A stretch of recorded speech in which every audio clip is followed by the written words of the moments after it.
So you want me to go over there?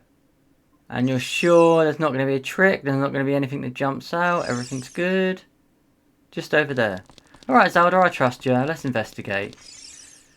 And just like that you realise all women are liars. So, can you complete the last boss Ganon on Ocarina of Time with barely any healing items? I've got a few hearts and one empty bottle. And like my granddad used to say, if you don't start today, you're going to disappoint the entire family and you're never going to achieve anything. So let's go. Where does this story start? In the worst market in Hyrule, everyone's dead and skinny. Well, I guess that's something. Later, I jump across the Rainbow Bridge because I'm an ally and I went in to find the big boy who everyone is scared of. Lacking decor, lacking threats, this castle is a bit weak. Talking of weak, I've got no upper body strength. Moving on to another room with 2 candles.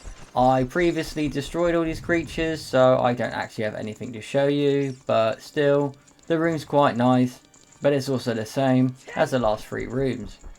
Now we're getting into the big chamber, and this is where I expected to find the big boy in action, but what did I find? Another flight of stairs, and a massive pillar in the middle of the room. It's a bit lame, but because I'm lame, I decided to climb it, because this is my first playthrough, and I didn't really understand what was happening. I climbed to the top, thinking I was Tarzan, and I was greeted by a brick wall. This is disappointing. I've met a lot of hurdles in my life, but this one was the most embarrassing. Oh well, at least I got my hover shoes. When common sense prevailed, I decided to walk round to see if there's an alternative door. I found one, and I found my last remaining brain cell. I'm happy to be alive right now. So we popped in to see the big guy himself playing an organ. I don't know who he thinks he is, maybe Mick Hucknall or someone similar. I think that's the guy from Ginger Red, Simply Red. Oh well, I'm just going to roll with it, I'm doing this in one take. So he decided to hover and play a bit of Mario Tennis. Insert Wii.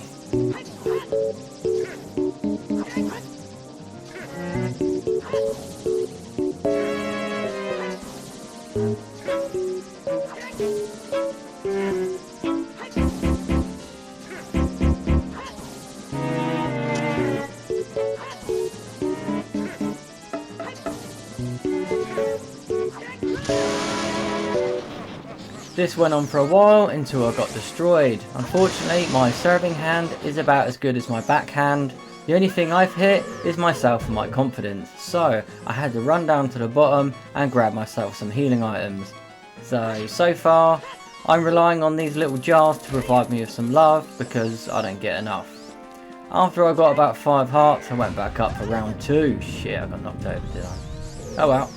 As I was saying, round 2, I was feeling a little bit more confident until we started doing the big balls. Then I realised, yeah, spin attack will cover this. No problem. Few light arrows, roll over, slash away. Pretty much at this point, I realised I was going to complete the game. Yeah, look at that. Beasted mode. He's all upset. Also, listen to that guy's breathing. He's got some grunts. I bet he vapes. Oh man, I just remembered I called my character Chad. Ruin the game, ruin the game. Anyway, Ed Sheeran decided to go Super Saiyan. I'm going to take this time to name my 4 favourite Ed Sheeran songs. I couldn't actually think of any. So, somehow we magically appeared on the roof, or I guess the walls exploded and I now am just in an open plan decking area, which is quite nice. Ed flops to the floor like his latest songs and everyone celebrates. What happens next is Zelda comes floating down on a diamond dramatically. Shine bright like a diamond. Diamond of ecstasy. Na, na, na, na, na, na, na. She actually couldn't help in the battle, so she dramatically floats down just to give Ed some back chat. Good on you, girl. He's a pitiful man. We then run down haphazardly through the spiky doors, which she can open with her magic hand. I wish she used my magic hand on me. The floor was dropping hot turds everywhere, which was quite fun to avoid. I managed to dodge these like I've dodged paying child support for the last 18 years. A win to win. I was a little bit annoyed at this point because I realised she could have just opened all the doors for me instead of me finding keys. I saw a face hugger creeping up on me like my grandma used to do when she tried to offer me a cake when I was about to leave. We ran out of the building and everything went well, and it exploded, well, kind of controlled demolition style in on itself, clearly an inside job. We were at the bottom celebrating, looking at her, and I thought, tonight's the night, we're going to clap cheeks. I hope Navi goes away soon so we get a bit of privacy. It's not really a party when the only place you can fly is into small orifices. Anyway, I adopted my power stance and dramatically looked into the centre because I knew we were safe and there's absolutely no danger ahead. I later went in for a kiss, but Zelda was having none of it. She suggested I go over there and check the rubble. Classic me, I'd do anything for pointy ears and a 5-head. We all have a type, don't judge. Pre-nut clarity, I decided to go investigate just to keep her happy. I'm glad her earrings matches the Triforce. She made an effort for our first date. I'm so glad I wore my slippery shoes for this occasion because I knew danger was ahead. Classic firing went around me and he popped up again, this time more livid than before. I'm glad I get to face Carrot Top in battle another time. He did some gang signs and his eyes started glowing red until he magically transformed into a freak beast. I'm glad he's been doing weights in his spare time, unlike me who can barely lift this small sword. Angered of his prior defeat, he took swings at me like I used to swing for my ex after 4 Stellars. So, oh my god, he's actually knocked away my sword. I don't know why he didn't do this in the beginning. Now I have no idea how I'm going to fight him. I don't actually understand at this point why Zelda doesn't pull it out of the ground and throw it over to me. I guess she's too busy trying to find out which one is going to be the alpha male of this battle. So I decide to equip my hammer and a matching tunic because style is just as important as combat proficiency. Yeah, let's put the little cute green one on and mix it up with a hammer, maybe some bomb chews and a little chicken. Jokes, I've never used the chicken in the game. Initially I wasn't sure how to do damage, so I thought I'd take some shots into his face and then smash him up with the hammer. I noticed his tail was glowing, so naturally that's where I thought I'm going to do a little bit of whack-a-mole. And to my surprise, it worked. It was fairly easy. So I decided to equip some bombs and play around to see if I can blow him up with bombs, because, whoa, okay. Feeling strong on 4.5 hearts, I decided to go for a full frontal attack, and I actually think these boots are helping, so I think I made the right choice. Okay, no, they are not helping at all. Down to 3 hearts and no help from Navi, I decided I'm just going to play the distance game and throw some bombs in. This didn't work, and he backhanded me again. Why do we full Master Bruce?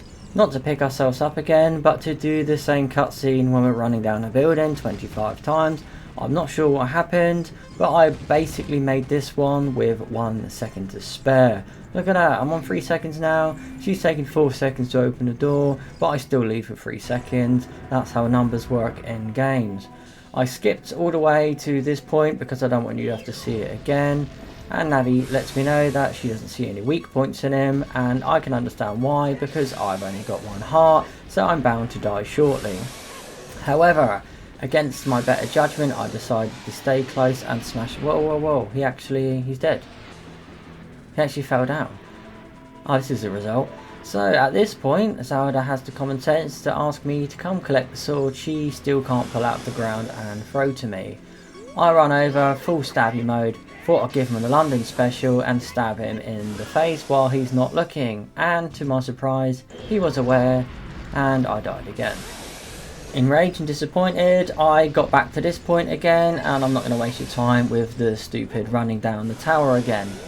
This time I had all the abilities and common sense. I knew how to play this game now, so I was actually going to keep my distance, shoot him in the face with a light arrow, bash his tail and run away. I did this to a successful point until I grabbed the sword, still had 3 hearts left. I'm feeling more juiced up than The Rock, who has apparently never taken steroids, and I've also never taken a photo of a woman's feet in sandals. I'm that kind of guy. Joke's on me. Confidence got ahead of itself and he smashed me down to 1 heart. and I decided to run around in a circle. Oh, wait. So he hit me again, and luckily I didn't take any damage. I guess I have prayed enough. So, to my surprise, I found a bunch of magic bottles. It only just occurred to me now that if he hits the big rocks or the big pillars, it might generate some hearts. So, being a cheat and saying I will never use a bottle, this is my one loophole to win the battle. So I'm going to run around in circles and try and get myself some goodies. And to my surprise, there was a bunch of fairies. Yeah, surrounded by fairies on a Saturday night. What a dream come true. I decided to lie and actually put one in the bottle. Not to use now, but to sell later. Did you know that to replenish your health in Zelda Ocarina of Time, Link actually eats the fairies like the true psychopath he is? Because otherwise it doesn't really make sense if they just fly around you and you generate health. They disappear, the guy gobbles them up like a battered sausage. Cheeky boy. So, feeling confident with full magic and full health, he went down quicker than Bonnie Blue. Zelda, wanting to take some credit for the ending battle, decided to pretend to keep the guy in place with some magic she's been holding back the entire time. In reality, she is an overrated torch, and all she did was light him up for me to stab him in the face. Me letting her have some credit before she dramatically falls to the floor. Oh wait a minute. My sword's glowing now, so maybe she did power it up or something. Knowing she's watching and this is going to be a magical night, I decide to kill him with some flair and do 3 strokes to his face and 1 finishing blow. Him, prone in ready position, decides to get back up before he dramatically flails around and falls to the ground. 6 ages now. Oh, what are you telling me now? Someone else is going to get involved. Great, so the all-powerful knowing sages wanted to contribute in the last battle, and what did they do? Nothing. Oh, we're at the cutscene now. Cool, so at the end of the day, we all had a massive party, apart from these 2 loners who sat on the side and felt sorry for themselves. The reason you're not a sage, Miko, is because you couldn't protect the Deku tree, so you're going to have to sit with a sad fish for the rest of your life, thinking about your life choices. You're a clown, you had one job. Do you know what? The party was quite nice, and this is a nice end. Whoa, I've seen this video before on the hub, these 3 baddies. Oh look, we're back to where we started, in the castle. This is nice. I think this is the end. Yeah, look, they're all young again now, and it's all innocent, and everything's cool. I'm pretty sure on one of the windows you can see Mario or Luigi in like a picture frame. Forgot about that. That was a nice little add-on. Yeah, look in the background. There's Bowser and Luigi. How cool is that? So yeah, you can actually be the last boss with some ease if you're good at the game. I'm not good at the game, unfortunately. The end.